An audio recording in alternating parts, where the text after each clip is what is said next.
The Galactic Defense Council chamber fell silent as Admiral Zethkara's mandibles clicked in what passed for laughter among the Vextai.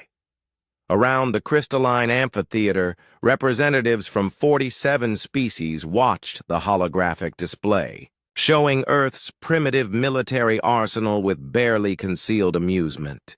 These humans, Zethkara's translator struggled with the concept, believe they can contribute to our war effort against the Dominion with these crude projectile weapons?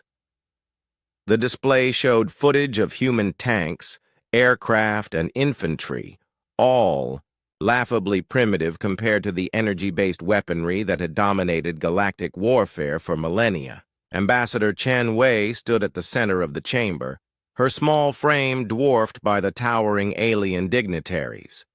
She had requested this emergency session after the Kethamar Dominion had launched their invasion of the Outer Rim worlds, pushing the Council forces back system after system. "Honored representatives," Chen began, her voice steady despite the derisive chittering from the audience. "Humanity may be new to galactic society, but we have experience in warfare that spans our entire history. Our weapons may appear primitive, but primitive," interrupted Counselor Thane, the crystalline being's form refracting the chamber's light into rainbow patterns. "Your species still uses chemical propellants to hurl metal fragments. The Dominion's energy shields laugh at such antiquated—" The chamber's emergency alert system suddenly blazed to life. Fleet Commander Veltar's urgent transmission crackled through the speakers. "Council, this is the 7th Fleet. We're under heavy assault in the Kepler 442 system. The Dominion has broken through our lines. We're being pushed back to the inner colonies, requesting immediate reinforcement." Zethkara's compound eyes shifted nervously. "How many ships have we lost?" 47 vessels in the last hour alone, Admiral.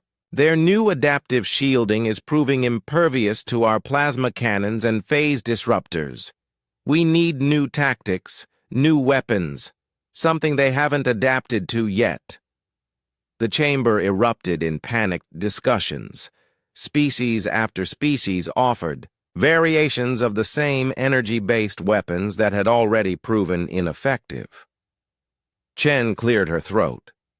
"If I may," she said, her quiet voice somehow cutting through the chaos, "humanity would like to volunteer our forces for the defense." The laughter that followed was even louder than before. Counselor Thane's crystalline form pulsed with mirth. 3 human ships against a Dominion fleet? Even if we had time to outfit your vessels with proper weapons, we won't need your weapons, Chen interrupted firmly. We'll use our own. Admiral Zethkara's mandibles clicked rapidly, the Vextai equivalent of hysterical laughter. "Young species, your kinetic weapons cannot even penetrate our own shields, let alone those of the Dominion." "Perhaps," Chen said with a slight smile, "you haven't seen all of our weapons." 3 hours later, the UES Defiance dropped out of hyperspace at the edge of the Kepler 442 system. The massive human dreadnought was a patchwork of Earth's finest military engineering. Angular, brutal, and utterly alien compared to the sleek curves of Council vessels. Captain Sarah Martinez stood on the bridge, watching the tactical display show the retreating Council fleet and the advancing Dominion forces. Her ship was alone, exactly as she'd requested. "Ma'am," her tactical officer reported. "Long range." Sensors confirm 43 Dominion heavy cruisers advancing on the Council's inner defensive line. Their adaptive shielding is active. No Council weapon has penetrated it in over 6 hours. Martinez nodded grimly. The Council weapons all operated on the same principles. Energy-based systems that the Dominion's AI could analyze and adapt to within minutes. But there was one weapon type that no galactic civilization had ever developed because it had been rendered obsolete by energy shields millions of years ago. "Target the Dominion flagship," Martinez ordered. "Load the main. Gun." Deep in the Defiance's core, massive magnetic rails hummed to life. The weapon that human engineers had spent decades perfecting was elegantly simple. A titanium tungsten slug, 3 meters long and massing 2 tons, accelerated to 12% the speed of light. On the Dominion flagship, intelligence coordinator, Vashti watched the lone human vessel with curiosity rather than concern. Their records showed that Earth species used primitive kinetic weapons, hardly a threat to shielding designed to stop concentrated plasma streams. "Curious," Vashti mused to his tactical coordinator. "The human vessel appears to be targeting us directly. Should we adapt our shields to stop their projectiles?" "Unnecessary," came the reply. "Their kinetic weapons lack the energy density to threaten us. Our standard shielding will deflect any—" The slug hit the Dominion flagship at 36,000 kilometers per second. At 12% light speed, the tungsten projectile carried the kinetic energy of a small nuclear weapon. But unlike energy weapons, there was nothing for the adaptive shields to analyze, nothing to deflect. The slug was simply mass and velocity, the most fundamental forces in the universe.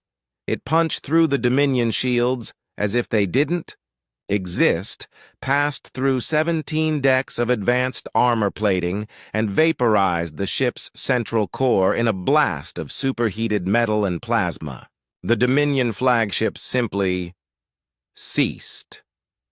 In the council chamber, the emergency transmission from the Kepler 442 system left the representatives in stunned silence. "Confirm that report, Fleet Commander," Admiral Zethkara's voice cracked. "Confirmed, Admiral. 1 shot, 1 kill. The human weapon penetrated Dominion shielding with 0 resistance. The flagship is completely destroyed, and the remaining Dominion forces are retreating. They're afraid, sir. For the first time in this war, the Dominion is afraid." Ambassador Chen stood quietly as the chamber exploded into activity.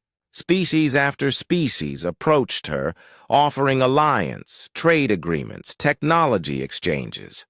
The same beings who had laughed at humanity's primitive weapons now competed to curry favor with Earth's representative. Counselor Thane's crystalline form approached her, his light patterns subdued with what Chen had learned was contrition among his people. "Ambassador Chen," he said formally, "it appears the Council has underestimated humanity's military capabilities. Perhaps there is wisdom in older methods of warfare." Chen smiled politely. "Counselor, sometimes the most advanced solution is the most ancient one. The Dominion built their defenses to stop energy. They forgot that the universe also contains matter." Admiral Zethkara's compound eyes focused on Chen with new respect. "How many more of these railguns does Earth possess?" "Every human ship carries them as standard armament," Chen replied. "We have 3,000 vessels ready for deployment, and our shipyards can produce more within months." The chamber fell silent again, but this time it was the silence of awe rather than derision. As the council session continued around her, Chen reflected on the irony. Humanity's greatest weakness, their technological primitiveness, had become their greatest strength. While the galaxy had spent millions of years perfecting energy weapons, humans had perfected the art of throwing rocks. Very, very fast rocks. The war would be over within a year, and humanity would earn their place among the stars not despite their primitive weapons, but because of them. Sometimes, Chen thought with satisfaction, The old ways were the best ways. After all, kinetic. Energy was still the most democratic force in the universe. It worked the same way for everyone.